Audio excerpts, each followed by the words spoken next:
Di mo kaliliit na rin nabungang. Are, kung sa amin, may garo ng malamang garna eh. Tinyari, kadaming bulaklak. May maisahog sa sinigang. Oh. Iilan ang dahon. Kaya nga. Yung amin doon namatay.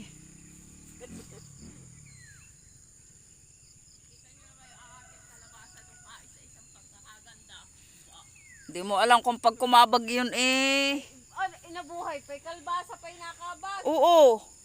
Tapos yan ay Maganda pagkakaano ng dahon. meron doon 3 putol na kahoy.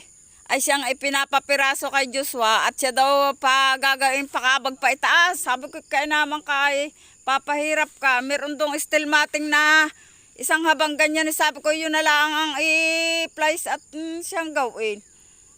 Ano lang naman makailang.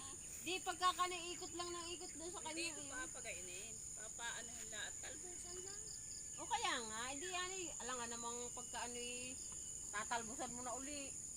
Talbusan lang ayos na yun. Kung alin pa yung nakabagi sa pagtumuloy. Sili, may maganda doon ang sili. May sanga-sanga na yung isa .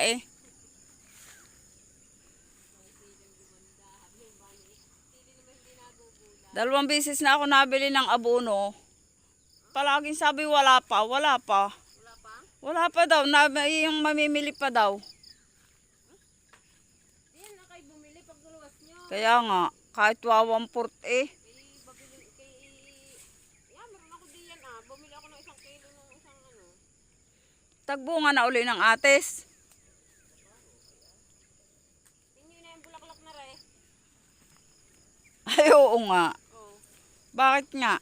Yan yung kinuha. Bakit kung alin yung mga madadahon siyang walang bulaklak? Ay.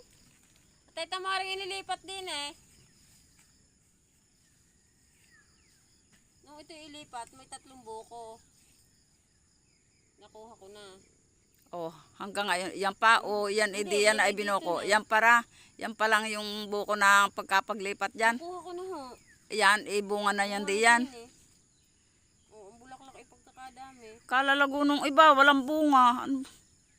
Bagong lipat ito. Dapat iyo palang putulin yung Wine, yung malalago nung kalamansi mo. Baka yun yung pagkapagdugtong, baka yun. Tinyo iyan, lokban at kalamansi. Kaya nga, hindi pinutol. Nakaligtas. Ay, malilito yan . Hindi, hindi alam kung anong ibubunga, kung kalamansi, kung lukban. Anong marang? Sabi ko, bakit iba ang dahon ng taas at saka sa baba? Hindi pala niya napapansin. Yung baba, may hugis na gayon. Saan? Inalis na ho niya.